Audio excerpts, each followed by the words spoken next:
다른 질환으로 골밀도가 낮아지는 경우도 있을까요? 많죠. 가장 흔한 것은 폐경후 골다공증 또는 노인성 골다공증, 이게 일반적인 거고요. 루마티스 관절염, 스테로이드, 위장 흡수 장애, 면역 억제제, 내분비에서는 갑상선 항진증, 또 부갑상선 질환, 이런 것들이 있습니다. 이런 걸 다 통칭해서 2차성 골다공증이라고 하는데, 그런 것들도 드물게 발생할 수 있고, 조금 이상하다, 좀 젊은 연령에 생겼다, 또는 너무 심하다, 나이에 비해서, 이럴 때는 혹시 2차성 아닌가? 라는 생각도 하게 됩니다. 그 수술 많이 받으시잖아요. 위암으로 수술 받으신 것도 많이 생기시고요. 속이 좀 불편하셔서 역류성 식도염 때문에 제산제 잡수셔도 또 굉장히 칼슘 흡수가 떨어지기 때문에, 예를 들어서 병이 좀 있으셔가지고 좀 오래 쉬셨다, 심지어 6개월만 누워 계셔도 골밀도가 10%나 떨어집니다.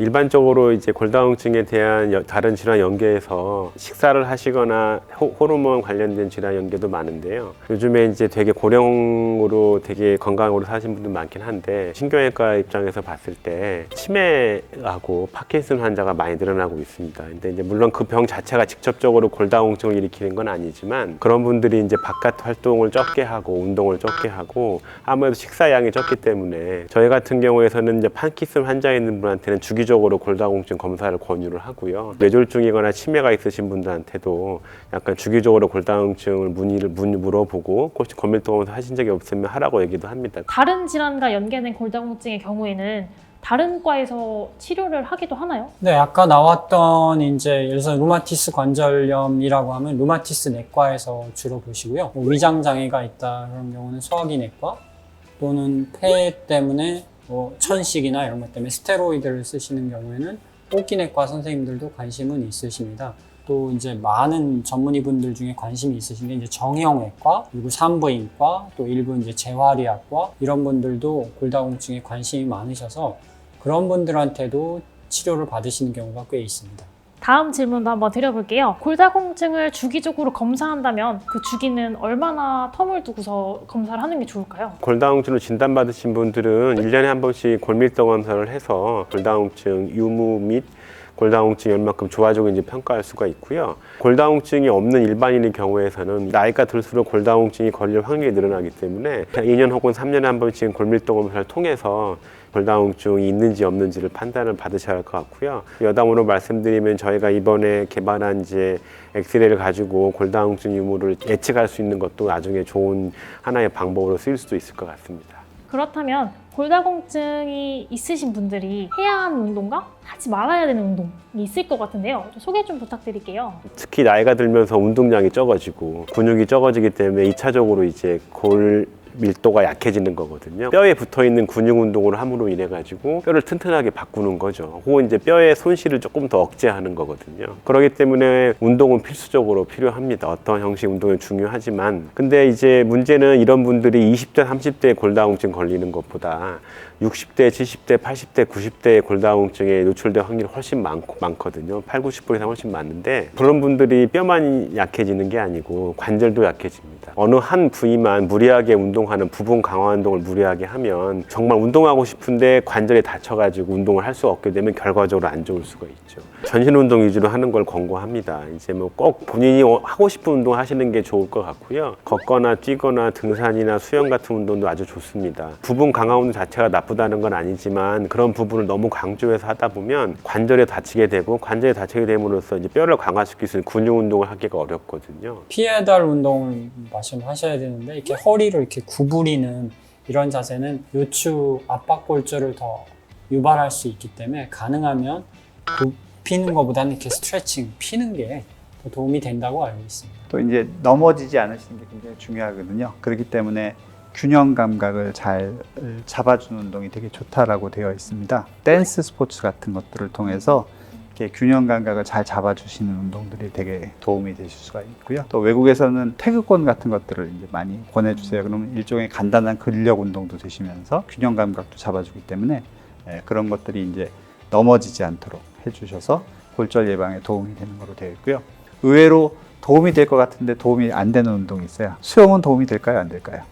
아까 되신다고 얘기해 주셔가지고 근데 의외로 그렇게 도움이 되지 않는 걸로 되어 있습니다. 약간 체중 부하가 되는 운동이 골밀도에는 좀 도움이 되는 걸로 되어 있거든요. 근육이 운동을 해야 되기 때문에 그래서 자전거하고 그렇게 큰 도움은 많이 안 되는 걸로 되어 있습니다. 아무래도 예방이 제일 중요하잖아요. 그렇다면 골다공증을 예방하는 방법은 어떤 게 있을지 궁금합니다. 골다공 원인이 이제 폐경하고 나이하고 그 여러 가지 2차성 골다공증 원인이 있지만 그런 상태에서 골다공증을 예방하기 위해서는 이제 잘 드시고 밖에 햇빛 쐬면서 비타민 D를 만들고 운동을 꾸준히 해서 근력 운동을 함으로 인해 가지고 뼈의 강도를 유지하는 게 중요할 것 같습니다. 뼈에 또 적절한 강도의 운동을 하라는 게 또 최근의 경향입니다. 그리고 크게 문제가 없으시면 여자분들 같은 경우에 호르몬 치료도 한번 받으시는 것도 권해드리고 싶습니다. 뼈에도 좀 도움이 되시고 피부라든가 이런 데도 되게 좋은 도움을 받으실 수 있고 치아도 도움이 되시고 최근 연구에 의하면 당뇨 예방에도 좀 도움이 된다는 보고도 있고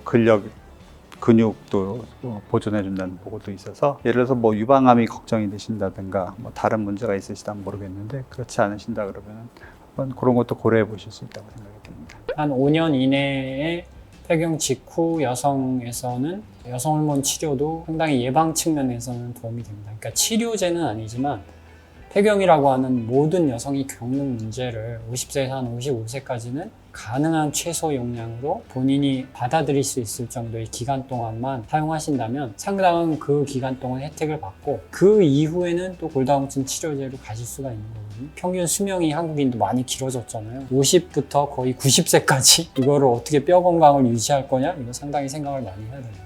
특히 권해드리고 싶은 분들은 얼굴에 안면 홍조가 심한 분들, 질건조증이 굉장히 심한 분들 그런 분들은 호르몬 치료를 하시면 상당히 도움을 많이 받으실 수 있을 것 같습니다. 그럼 호르몬 치료를 받을 생각이 있다면 어느 진료과로 진료를 받아야 될까요? 네, 뭐 산부인과에 가셔도 좀 괜찮고요. 또 병원마다 갱년기 클리닉이 따로 있는 데도 있습니다. 뭐 가까운데 내과나 가정의학과에 가셔도 괜찮겠습니다. 그럼 골절도 예방이 중요할 것 같은데요. 골절 예방하는 방법은 어떤 게 있을까요? 사회자분께서 물어보시는 골절은 일반 큰 외상에 의한 골절보다는 골다공증성 이제 골절에 대한 외상 그 부분 얘기를 하시는 것 같아요. 골다공증성 골절은 이제 보통 우리가 가벼운 외상에도 뭐 예를 들어서 이제 화분을 든다든가 심지어 기침을 크게 해도 부러지는 경우가 있거든요. 그러면 이런 외상을 발생될 수 있는 확률을 저희가 줄여야겠죠. 대부분 이런 분들이 나이가 많이 드신 분들이기 때문에 집안 내에서 낙상하는 경우가 꽤 많습니다. 특히 겨울철에 같은 경우에서는 외부 활동을 나갈 때는 본인이 넘어지지 않게 조심을 하지만 집안 내에서는 방심을 많이 하기 때문에 집안 내에서 낙상을 조심하시고 물론 야외 상황 때 조심하다가 말씀을 드려야겠고 본인이 이제 골밀도 검사상 아주 좋지 않은 수치이면 무거운 화분을 든다거나 하는 행위는 좀 조심해서 해야 할 것 같습니다. 실내에서 넘어지는 경우가 60%고요. 바깥에서 넘어지는 경우가 40%입니다. 그러니까 우리 생각에는 겨울철에 뭐 눈 오고 미끄러울 때 다친다고 생각하시는데 그럴 때는 오히려 조심하거나 밖에 아예 안 나가기 때문에 골절이 안 되는데 실내에서 뭐 줄 같은 거 전깃줄이라든지 전화줄이라든지 또는 문턱이라든지 이런 데 걸려서 넘어지시는 분이 많고 부엌에서도 또 이렇게 미끄러워지거나 물기가 있을 때 화장실 같은 데서도 수분 때문에 미끄러져서 다치시는 경우가 많고요. 침대도 은근히 많습니다. 그래서 가능하면 침대가 좀 낮게 안전하게 있는 게 그런 게 좋습니다. 그래서 집안 환경을 잘 정비해 두시는 게 되게 중요하고요. 조명도 항상 밝게 해주셔서 어두운 곳을 없애주시는 게 되게 중요하고 바닥이 장판으로 돼 있는 게 위험하세요. 미끄럽지 않도록 해주시고 또 재미있는 거는 백내장 수술해 주시면 안 넘어지세요. 그래서 눈 밝게 해주시고 그런 경우도 되게 많습니다. 이렇게 심장 마비가 오시면서 넘어지시면서 부러지시는 경우가 많거든요. 혈압약 잘 챙겨서 드시는 게 중요하고 또 수면제 잡수시다가 이렇게 또 졸린 약 잡수시다가 넘어지시는 경우가 많아서 그런 약 잡수실 때는 꼭 의사랑 상의를 해서 될 수 있으면 적게 잡수시든지 소량 잡수시든지 하는 게 굉장히 중요하고요. 여러 가지 운동을 통해서 평소에 건강을 잘 챙기셔서 넘어지지 않도록 잘 관리를 하시는 것도 도움을 받으실 수가 있을 것 같습니다. 지금까지 골다공증 관련해서 세 분 교수님 이야기 들어봤고요. 답변해 주셔서 감사합니다. 네, 감사합니다. 네, 수고하셨습니다. 감사합니다.